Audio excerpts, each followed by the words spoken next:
पर उपस्थित आज की सुपरस्टार्स वैष्णवी और ईशान, और मेरे ख्याल से भावी सुपरस्टार्स आप लोग बैठे हैं। सभी एस्पिरेंट्स हैं सारे। कुछ और भी कर रहे हो आप लोग? ठीक है। और सबसे ज़्यादा जो आज गौरवान्वित महसूस कर रहे होंगे इनके पेरेंट्स, और यहाँ पर उपस्थित इस संस्था के सभी सदस्यगण, सभी पदाधिकारीगण, आप सबका स्वागत है। आज के इस कार्यक्रम के लिए आप लोगों ने काफ़ी मेहनत की और इस प्रोग्राम को सक्सेसफुल बनाया। इतने लोगों ने अपने विचार रखे, और सबसे ज़्यादा जो आप लोग, मुझे भी पता है कि अभी जो करंट टॉपर्स हैं हमारे, इनको सुनना चाह रहे थे। आप इन लोगों ने भी ब्रीफ में अपने बारे में बताया। जो सबसे ज़्यादा ज़रूरी होता है प्रिपरेशन के लिए वो ये होता है कि पहले आप अपना लक्ष्य निर्धारित करो कि करना क्या चाहते हो। आप खुद ही कंफ्यूज रहोगे या फिर खुद में सेल्फ डाउट होगा तो फिर दिक्कत होगी। बात का डाउट ठीक होता है, आप पढ़ते रहते हो, उस समय डाउट्स आते हैं काफ़ी, पढ़ाई वाला नहीं, ये भी आता है कि होगा कि नहीं होगा, नहीं होगा तो क्या करेंगे, वो सब ठीक है। लेकिन लक्ष्य को लेके अब खास करके जो भी ग्रेजुएट होने जा रहे हैं या फिर ऑलमोस्ट जिनका ग्रेजुएशन में एडमिशन लिया है या जो ग्रेजुएट होने जा रहे हैं, उनको पता होना चाहिए कि मुझे क्या करना है। जो सिविल सर्विसेज को अपना ड्रीम मानते हैं उनके लिए एक बैकअप प्लान जरूर होना चाहिए। प्लान बी मतलब हमारे पास होना चाहिए कि अगर सिविल सर्विसेज में नहीं होता तो मैं क्या करूंगा या मैं क्या करूंगी।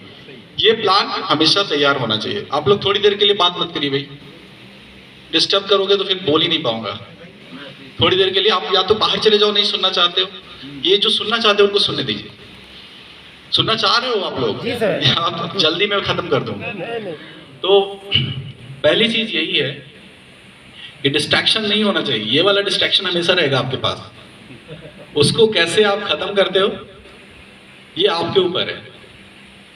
प्लान बी हमेशा रेडी होना चाहिए कि ये नहीं तो मैं क्या करूंगा। क्योंकि ऑलमोस्ट मिडिल क्लास के लोग होते हैं जो ज्यादातर प्रिपरेशन में ध्यान देते हैं। जो हायर क्लास के हैं उनका कोई ना कोई प्लान बी तैयार होता है।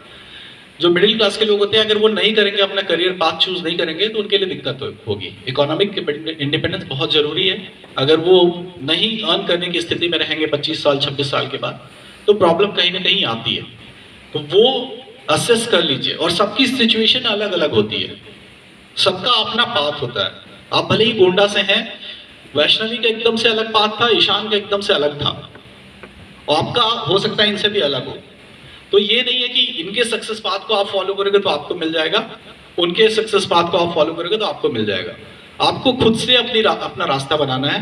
सिविल सर्विसेज का जो एग्जाम होता है टफ इस मायने में होता है। देखिए कोई भी एग्जाम टफ क्यों होता है? ज्यादा एस्पिरेंट्स होते हैं उसमें। तो कहीं भी अगर मान लिया 100 सिलेक्शन होना है और 1000 लोगों को ने एग्जाम दिया तो 900 तो नहीं होंगे ना सिलेक्ट।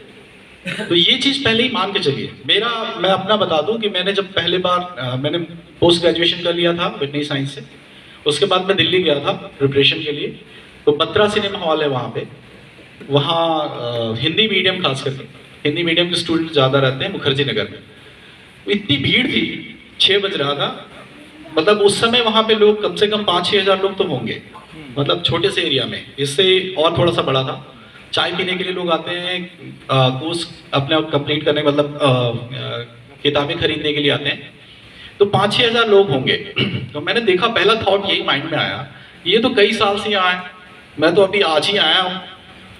अब ये कर रहे हैं, घिस रहे हैं, इनमें से कुछ ही लोगों का होगा। हमारे समय में 900-1000 लगभग सीट्स आती थी, तो इतने में से ही 900 ही होंगे। क्योंकि वहाँ पे तो वही प्रिपरेशन वाले ही हैं, और कोई तो दूसरा होगा नहीं। स्टूडेंट वहाँ जो भी होते हैं प्रिपरेशन वाले होते हैं। जो इंग्लिश मीडियम वाले हैं वो मोस्टली करोल बाग में रहते हैं, वहाँ पे दिल्ली में ये डिवीजन है।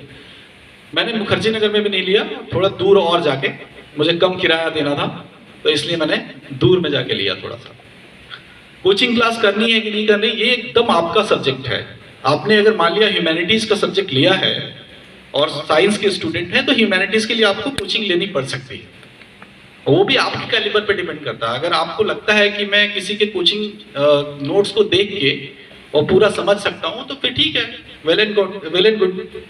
कोचिंग लेने के बाद भी सबसे ज्यादा डिपेंड करता है कि आप कितना डिवोशन मतलब डिवोट करते हो टाइम अपना, कि कितने दिन में आप पढ़ लोगे और कितने दिन में अपना प्रिपरेशन कर लोगे। ईशान ने क्या बताया कि 1 साल के पहली वाली पढ़ाई बहुत ज्यादा जरूरी होती है। वो इसलिए कि करंट अफेयर्स आते रहते हैं, उनको देखना ही होता है। लेकिन सिर्फ 1 साल पढ़ोगे तो नहीं होगा।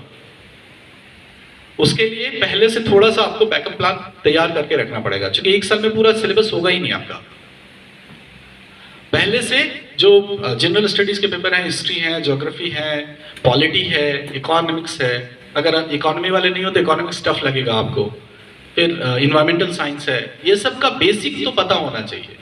और यहाँ पे जितने लोग हैं मुझे पता है कि ग्रेजुएशन में आप लोगों ने बहुत अच्छे से नहीं पढ़ा। जो सिविल सर्विसेज के लेवल का पढ़ाई होता है वो आपको अच्छे से करना पड़ेगा। तो अभी से अगर आप ग्रेजुएशन में हो तो सेल्फ स्टडी पे ध्यान दीजिए थोड़ा बहुत अच्छे से। और मटेरियल आजकल काफ़ी मिल जाता है, मतलब मटेरियल तो इतना जितना चाहोगे उससे ज़्यादा मिलेगा, लेकिन उस पर नहीं खोना, उस भीड़ में नहीं जाना है हमको। एक तरह का मटेरियल जो देखिए टॉपर्स या फिर जो सक्सेसफुल कैंडिडेट्स हैं उन्होंने क्या बताया है तो कॉमन मिलेगा आपको। इंडियन पॉलिटी के लिए लक्ष्मीकांत मेरे ख्याल से 100 में 99 लोग पढ़ते हैं, तो वो मिलेगा ही मिलेगा आपको। इसीलिए इसी तरह जो इकोनॉमी है, इकोनॉमी में श्री राम का नोट्स हमारे समय में फेमस होता था। अभी कौन सा पढ़ते हो आप लोग इकोनॉमी के लिए? अच्छा, आप लोग तो दोनों इकोनॉमिक्स वाले हो, तो ऑप्शनल ही है। तो इस तरह की चीजें होती हैं कि कॉमन मिल जाएगा आपको, तो वो मटेरियल आपको बार बार रिवाइज करना है। तो बेसिक जब क्लियर हो जाएगा, यूपीएससी का अभी प्रीलिम्स का पेपर आप देख लीजिएगा, कई पेपर ऐसे होते हैं कि आपको पता ही नहीं चलेगा कि ये मैंने कब पढ़ा था। वहां जाके क्लिक करता है, हो सकता है 10th के समय पढ़ा था मैंने, 12th में पढ़ा था, और उसके बेसिस पे भी आपको रीजनेबल गेस करना होता है। जो जनरल स्टडीज का पेपर होता है प्री का, उसमें भी फाइनली 50% क्वेश्चंस में आपको गेस करना पड़ेगा, कितना भी पढ़ लो उसके बाद भी। क्योंकि वो ऐसे ऑप्शन आते हैं कि 3 स्टेटमेंट दे दिया, उसमें एक सही है कि 2 सही है कि 3 सही है, पहला सही है कि दूसरा सही है, तीसरा या तीनों सही है। तो इसमें अगर आपको एक एक चीज नहीं पता है तो आप नहीं बता पाओगे। तो इसलिए वही लक होता है। देखो लक क्या होता है, मान लिया जो एग्जामिनर, मेंस की बात पे अगर आते हैं, तो जो एग्जामिनर आपका पेपर करेक्ट कर रहा है, इसने बोला राइटिंग स्किल, राइटिंग मेरी बहुत खराब है, अगर आप देखना होगा तो देख लेना कभी। राइटिंग स्किल अच्छी होनी चाहिए, आप जो बताना चाह रहे हो वो बता पा रहे हो कि नहीं, ये सबसे ज्यादा इंपॉर्टेंट है। जो प्रेजेंटेशन होता है वो उस पर काम करने की जरूरत होती है। राइटिंग अगर आपने अच्छे से नहीं की तो फिर मार्क कोई दे ही नहीं पाएगा। आपको पता है सब कुछ, मान लिया एक टॉपिक के बारे में सब कुछ पता है, लेकिन आपने लिखा है बहुत कम, तो क्या मिलेगा मार्क्स? तो वो चीज पे ध्यान देने की जरूरत है। और सागर में गागर भरना होता है ना, कि मतलब एक ही पेज का है तो उतने में ही आपको सब कुछ लिखना पड़ेगा। स्पीड इंपॉर्टेंट होती है, टाइम मैनेजमेंट बहुत जरूरी होता है। 3 घंटे का पेपर है, अगर 3 घंटे में आप लोग पूरा क्वेश्चन ही नहीं अगर कवर कर पाए तो जितने क्वेश्चन आपने छोड़े वो तो माइनस हो गया आपके मार्क्स से। और देखिएगा कि 40 to 50% में सिलेक्शन हो जाता है। अब और कम तो नहीं हो गया है, 50% में टॉपर हो रहे हैं या उससे ज्यादा, तो 30-40% में सिलेक्शन हो जाता है। तो उस लेवल का आपको लिखना पड़ेगा। और एक चीज और जान लो, इसमें कोई सिफारिश नहीं होती है, एकदम 100% इसमें आपका टैलेंट काम करेगा। हाँ, जो मैं लक की बात पे आ रहा था, लक ये होता है कि मान लिया 1 महीने में जो आपने पढ़ाई की है, लास्ट 1 महीने में मेंस के लिए, और 4-6 क्वेश्चन पे आपने जो ध्यान दिया है सबसे ज्यादा, वो क्वेश्चन आपको लगा कि वही सेम टू सेम आ गए, तो आप बहुत अच्छे से लिखोगे। लेकिन वही चीज है कि अगर किसी चीज के बारे में बहुत ज्यादा जानते हैं और बहुत ज्यादा लिखने के चक्कर में टाइम का भी हमको ध्यान देना पड़ता है। तो टाइम मैनेजमेंट बहुत जरूरी होता है। राइटिंग स्किल मेंस के लिए बहुत जरूरी है, बहुत ज्यादा जरूरी है। अगर आप बहुत टैलेंटेड स्टूडेंट हो, उसके बावजूद आप लिख नहीं पा रहे हो अगर एग्जाम में, तो उसका कोई फायदा नहीं होगा। क्योंकि मेंस डिपेंडेंट ही एग्जाम होता है। जो इंटरव्यू का मार्क्स होता है 275 होता है। कई लोग ऐसे भी हैं जो मेंस में बहुत अच्छा मार्क्स लाए हैं, इंटरव्यू में थोड़ा कम है, फिर भी सिलेक्शन हो जाएगा। सिलेक्शन की गारंटी मेंस आपको दे देता है। इंटरव्यू बस आपका रैंक वो करेगा इधर से उधर। तो ये बहुत जरूरी होता है कि आप जब प्रिपरेशन करते हो तो हर चीज को आपको देखना है। राइटिंग स्किल कैसी है आपकी, ग्रास्पिंग पावर कितना है आपका। जो कि कोई भी टॉपिक पढ़ रहे हो सकता है कि आपने लेजरली योजना में आज पढ़ लिया और वही प्री में क्वेश्चन में आ गया है, तो वो देखने की जरूरत होती है। हर एक एग्जाम का एक पैटर्न होता है, उसमें देखिए 50% क्वेश्चन जो होते हैं इजी होते हैं, इसमें 50 से भी कम होता है इजी, इसमें 20-30% होता है। उसके बाद बाकी ऐसे क्वेश्चंस होंगे वो ऑलमोस्ट सभी लोग करते हैं। तो उसके बाद के जो 40-50% क्वेश्चंस होते हैं वो